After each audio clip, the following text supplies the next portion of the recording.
வணக்கம் டாக்டர். வணக்கம். சர்க்கரை நோய் உள்ளவர்கள் அந்த சர்க்கரை நோயை எப்படி கட்டுக்குள் கொண்டு வரலாம், அதற்கான 5 முக்கியமான பழக்கங்கள் பார்த்துட்டு வரோம் டாக்டர். ஆமா. போன எபிசோட்ல உணவு பழக்கம் சொன்னீங்க. ஆமா. அடுத்து முக்கியமான பழக்கமா நீங்க எதை சொல்லுவீங்க டாக்டர்? உடற்பயிற்சியை தான் சொல்லுவேன். 2வது முக்கியமான பழக்கமா. ஏன் அப்படின்னா நம்ம உடம்புல 80% சர்க்கரையை நம்ம பயன்படுத்துற உறுப்பு நம்மளோட சதைகள் தான். வெளி தோற்றத்தில் உள்ள சதைகள் தான். 80% தான் சதைகள் தான் பெருமளவுக்கு. அதில் இருதயமும் அடங்கும். பட் ஆனால் சதைகள் தான் பெருவாரியான சர்க்கரையை உட்கொள்ளுது. அப்ப சதைகளுக்கு ஒரு கொள்ளளவு இருக்கணும். சுகர் கட்டுப்பாட்டில் இல்லை அப்படின்னா நம்மளுடைய சதையோட கொள்ளளவுல ஒரு சதவீதம் கொழுப்பாகவே மாறிக்கொண்டு வரும். சதைகளோட அளவு குறைந்து கொழுப்பு அதோட இடத்தை ஆக்கிரமிச்சுக்கிட்டே இருக்கும். சதைகள்லையும் கொழுப்பு படியும், நம்மளோட ஈரல்லையும் கொழுப்பு படியும். சதைகள்ல கொழுப்பு படிய படிய எப்படி ஒரு ஈரப்பதம் அதிகமா இருக்கிற பஞ்சால தண்ணியை உரிய முடியாதோ, கொழுப்பு சதவீதம் அதிகமான ஒரு சதையில சர்க்கரையை பயன்படுத்த முடியாது. அப்ப இரத்த சர்க்கரை கிராஜுவலா கூடிக்கிட்டே போகும். இரத்த சர்க்கரை கூட கூட இன்னும் இந்த சதை இழப்பு வருவதற்கான வாய்ப்பு வசதி இன்னும் கூடும். சதை இழப்பு கூட கூட நம்மளால ஆரோக்கியமா இருக்கிறதுக்கான அளவுக்கான உடற்பயிற்சியை நம்மளால செய்ய முடியாது. ஏன்னா சோர்வு தட்டு. ஸோ இதெல்லாம் சோர்வு தட்டாம இருக்கணும்னா எல்லாரும் வெறும் வாக்கிங் மட்டுமே போதும்னு நினைக்கக்கூடாது. வாக்கிங்கை தாண்டி ஏதாவது ஒன்று பண்ணணும்னு சொல்றோம். அதுல நம்ம ரெசிஸ்டன்ஸ் பேண்ட்ஸ்ன்னு சொல்றோம். லோ கிரேட் வெயிட் ட்ரைனிங் பண்ணலாம். எந்த வயதினரும் லோ கிரேட் வெயிட்ஸ் பண்ணலாம். ரொம்ப வயசாயிடுச்சு, சதை ரொம்ப சுருக்கம் வந்துடுச்சுன்னு உங்களோட மருத்துவர் நினைத்தாரே ஆனால் யாரோட பார்வையில மேற்பார்வையில நீங்க ரெசிஸ்டன்ஸ் பேண்ட்ஸ், இந்த மாதிரி ரெசிஸ்டன்ஸ் பேண்ட்ஸ் பச்சை கலர்ல வரும். இதெல்லாம் இந்த மாதிரி பேண்ட்ஸை வச்சு நீங்க வீட்டுல சதை சுருக்கம் வராமல் பார்த்து கொள்ளலாம். ஏன்னா சதையில இருக்கும் கொழுப்பு அதிகமாக தான் உங்களுடைய சாப்பிட்ட பிற்பாடு ஏறக்கூடிய சர்க்கரைக்கான ஒரு பெரும் காரணம். உங்களோட லிவரில் இருக்கும் கூடிய கொழுப்பினாலதான் உங்களோட வெறும் வயிற்று சுகர் ஏறும். சாப்பிட்ட பிற்பாடு ஏறக்கூடிய சுகர் உங்க சதையில் இருக்கும் கொழுப்பினால் ஏறும் ஒரு சர்க்கரை. ஸோ ஒருத்தருக்கு ஆனா வருஷங்களாக, அதனாலதான் நிறைய பேருக்கு நீங்க பாத்தீங்கன்னா வெறும் 15 வருஷம் 20 வருஷம் ஆயிடுச்சுன்னா வெறும் வயிற்று சுகரும் கட்டுப்பாட்டுக்கு வராது, சாப்பிட்ட பிற்பாடும் கட்டுப்பாட்டுக்கே வராது. எவ்வளோ இன்சுலின் போட்டாலுமே 70 யூனிட் 80 யூனிட் 100 யூனிட் 130 யூனிட்லாம் போட்டாலும் ஃபாஸ்டிங் 250 300ன்னு வரும் அந்த யூனிட்டுக்கு. ஸோ ஏன்னா இதெல்லாம் அவங்களுக்கெல்லாம் அநேகமாக லிவருக்குள்ள இருக்கிற கொழுப்பு அடர்த்தி ரொம்ப அதிகமாயிடுச்சுன்னு அர்த்தம். சதையில் இருக்கும் கொழுப்பு அடர்த்தி ரொம்ப அதிகமாயிடுச்சுன்னு அர்த்தம். லிவர்ல இருக்கக்கூடிய கொழுப்பை கரைப்பதற்கு பெருமளவுக்கு நம்ம வயிறை சுருக்கக்கூடிய வயிறு எக்ஸசைஸ் பண்ணணும்.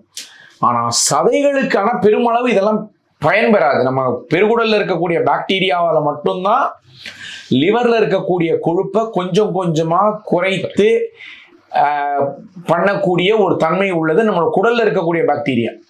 ஸோ குடல்ல இருக்கிற பாக்டீரியாவை பேணி காத்தாதான் நம்மளோட ஃபேட்டி லிவர் குறையும். ஆனா ஃபேட்டி மசில் குறையணும்னா எக்ஸசைஸ் மட்டும்தான் பண்ணணும்.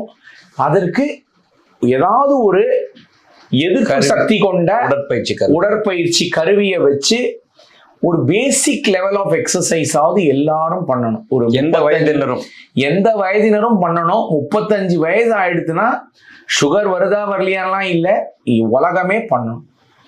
எக்ஸசைஸே பண்ணாம இருந்தா 2 விஷயம், நம்மளோட சதைகள் சுருங்க ஆரம்பிச்சோம். நம்ம தொடை சதை, எஸ்பெஷலி தொடை சதையும் இந்த நெஞ்சு சதையும் சுருங்க ஆரம்பிச்சோம்.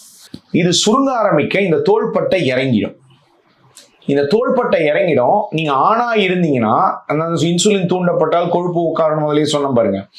அப்ப வயிறு சுற்றளவு ஆணுக்கு பெருக ஆரம்பிச்சிடும். ஆணுக்கு வயிறு சுற்றளவு பெருக ஆரம்பிச்சிடும். பெண்ணுக்கு இடுப்பு சுற்றளவு, தொடை சுற்றளவு அதிகமாவதனால் இடுப்பு சுற்றளவு அதிகமாக ஆரம்பிச்சிடும். நம்ம இயற்கையாவே மனுஷனுக்கு இங்க ஒரு வளைவு உண்டு, இங்க ஒரு வளைவு உண்டு. இந்த வளைவு இருக்கிறது பரிமாண வளர்ச்சியோட அடிப்படை தன்மை, ஸ்கார்ஸ் ஆஃப் எவல்யூஷன் சொல்லுவோம். இங்க இருக்கிற வளைவு இங்க இருக்கிற வளைவும் நம்ம வயிறு சுற்றளவு அதிகமாக வளைஞ்சிரும், அதிகமாக வளையும். ஏன்னா வயிறு சுற்றளவு அதிகமாக ஆக உங்களுடைய கழுத்து சுற்றளவும் அதிகமாகும். கழுத்து சுற்றளவு அதிகமாக கழுத்தின் உயரம் சற்றே 1-3 மில்லிமீட்டர் அளவுக்கு குறையும். அப்ப என்ன ஆகும்னா நிறைய பேருக்கு இங்க அழுந்தல் வரும், தண்டுவட அழுந்தல் வரும், L4 L5லையும் தண்டுவட அழுந்தல் வரும். அதுதான் நிறைய பேருக்கு பேக் பெயினா வரும், கால் வலியா வரும், கால் இழுக்கிறதா வரும், கால் எரிச்சலா வரும், கால் குத்தலா வரும். அதே மாதிரி கைக்கும் தோள்பட்ட வலி, கழுத்து வலி, கை வலி, கை இழுக்கிறது, கை எரியறதெல்லாம் வரும். இதுக்கும் சயாட்டிக்காவுக்கும் சம்பந்தம் இருக்கு. இதுதான் இதோட ஒரு பரிமாணம் தான் ஷயாட்டிக்கா. எல்லாருக்கும் ஷயாட்டிக் பெயின் வரணும்னு அவசியம் இல்லை. பியூர் போரிங் பேக் பெயின் மட்டுமே இருக்கும். பியூர் போரிங் பேக் பெயின் தண்டுவடம் வளைய ஆரம்பிச்சிடும். இதுக்கெல்லாம் MRI ஸ்கேன் வேணும். தண்டுவடம் வளையுதுன்னு அர்த்தம். தண்டுவடம் வளையுதுன்னா நீங்க நம்ம தண்டுவடத்தை சுத்தி இருக்கக்கூடிய முக்கியமான 2 சதைகள் இருக்கு, குண்டு சதைகள். குண்டு நீளமான எரெக்டார் ஸ்பைனின்ஸ், அந்த சதை வளைஞ்சு கொடுக்க ஆரம்பிச்சிச்சுன்னு அர்த்தம். அப்படின்னா நம்மளோட ட்ரங்க்குக்கெல்லாம் நம்ம சின்ன வயசுல இருந்தே ரொம்ப உடம்பு சுருங்க ஆரம்பிக்கிறதுக்கு முன்னாடியே பிளாங்கிங்லாம் பண்ணணும். பிளாங்கிங்னு சொல்லுவோம் இல்லைங்களா? பிளாங்க் பண்ணாதான் பாடி வெயிட் எக்ஸசைஸ். பிளாங்க் பாடி வெயிட்டை வச்சே பண்றது. என்ன ஜிம்மும் வேணாம், பிளாங்கை வச்சே பண்ணாலே இந்த தண்டுவடத்தை பக்கத்துல இருக்கக்கூடிய சதை சுருக்கம் வராது. அந்த சதை சுருக்கம் வரலன்னா நம்ம நிமிர்ந்து நிற்போம். நம்ம தொட சதைக்கு மட்டும் நம்மளோட ஸ்குவாட்ஸ்ன்னு சொல்றோம்ல, புள்ளையார் தோப்புக்கரண மாதிரி உட்காந்த இடத்துலயே பண்ணலாம். உட்காந்த இடத்துல ஏஞ்சி பார்க்கலாம், இல்லைன்னா ஸ்குவாட்ஸ் பண்ணி பார்க்கலாம், இல்லை ஃப்ரீ ஸ்குவாட்டும் பண்ணலாம் உங்களுடைய சதை சுருக்கத்தை பொறுத்து. அப்ப தொடை சதையும் சுருங்காது, தண்டுவடம் வளையாது. தண்டுவடம் வளையாம தொடை சதை சுருங்காம இருந்தாலே அவங்களுக்கு அநேக பேருக்கு முட்டி வலி வராது.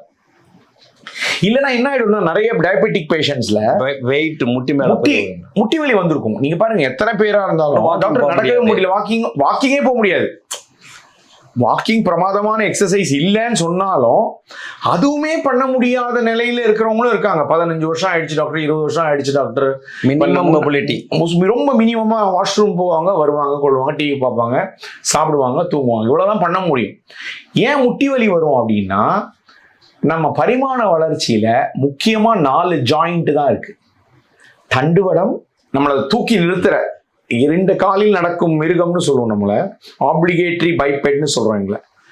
அப்போ நம்ம நிமிர்ந்து நிக்கிறதுக்கு 4 முக்கியமான ஜாயிண்ட் நமக்கு ஹெல்ப் பண்ணுது. ஒன்று தண்டுவடம், இன்னொன்று இடுப்பு, இன்னொன்று முட்டி, இன்னொன்று கணுக்கால்.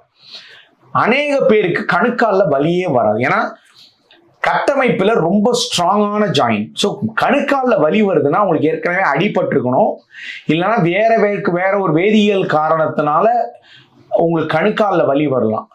ஆனா கட்டமைப்புல இப்ப 4 ஜாயிண்ட் சொன்ன பாருங்க, அதுல கட்டமைப்புல ரொம்ப வீக்கா கட்டமைக்கப்பட்ட ஜாயிண்ட் முட்டி. அதனால வெயிட் போட்டு நம்ம வேற வாக்கிங்கை தவிர எதுவுமே பண்ணனா நம்ம வாக்கிங் அப்ப நமக்கு தொடையில வெயிட்டே விழாது. ஏன்னா 97% மசில் மூமெண்ட் நம்ம நடையில உள்ளக்கூடிய 97% மூமெண்ட் பூமியின் புவியிருப்பை சார்ந்தது. It is bro gravity. So 3% தான் புவியிருப்புக்கு எதிர்மறையான எக்ஸசைஸ். ஸோ நம்ம வெறும் நடந்துட்டே இருந்தோம்னா தொடசதை சுருங்கிடுச்சுன்னா, அதுக்கப்புறம் முட்டி வலி வந்துச்சுன்னா அதுக்கப்புறம் தொடசதை ஸ்ட்ரெங்தன் பண்றதுக்கே கஷ்டமாயிடும். அப்ப அதனாலதான் ரொம்ப அட்வான்ஸ் ஆகிறதுக்கு முன்னாடி சின்ன வயசுலயே வாழ்க்கை முறையை மாத்துங்க. சுகர் வந்த உடனே மாத்துங்க, வந்த முதல் 7-10 வருஷத்துல மாத்துங்கன்னு சொல்லுவேன். ஏன்னா அப்ப சதை சுருக்கம் பெருமளவு வந்திருக்காது, சதை சுருக்கமோ சதை இழப்போ வந்திருக்காது, சுகரா மட்டும்தான் காமிச்சுக்கிட்டு இருக்கும். ஆனா அந்த சமயத்துல நம்ம அதை கவனிக்கல அப்படின்னா அடுத்த வர செகண்ட் 7 to 10 இயர்ஸ்ல நம்மளோட வாழ்க்கை நம்ம கட்டுப்பாட்டுல இருக்காது. அதனால சொல்றோம். ஸோ எக்ஸசைஸ்ன்றதுக்கு இவ்வளவு முக்கியத்துவம் இருக்கு. நேரடியா சுகர் கண்ட்ரோல் பண்றது மட்டும் இல்லாம நம்ம முழு உடல் இயக்கத்துக்கும் எக்ஸசைஸுக்கும் மறதி வராது. ஹார்மோன் செக்ரீஷன் நல்லா இருக்கும், தூக்கம் நல்லா வரும். உடற்பயிற்சி செய்யறவங்களுக்கு தூக்கம் நல்லா வரும், சதை சுருக்கம் வராது. சதை சுருக்கம் வரலனாலே ரத்த சர்க்கரை ஈஸியா கட்டுப்பாட்டு கொண்டு வந்துடலாம். Thank you doctor.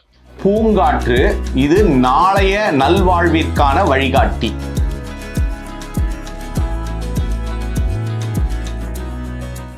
தொடர்ந்து எங்களோட வீடியோக்களை பார்க்குறதுக்கு பூங்காற்று சேனலை சப்ஸ்கிரைப் பண்ணுங்கள் அண்ட் ஃபாலோ பண்ணிடுங்க.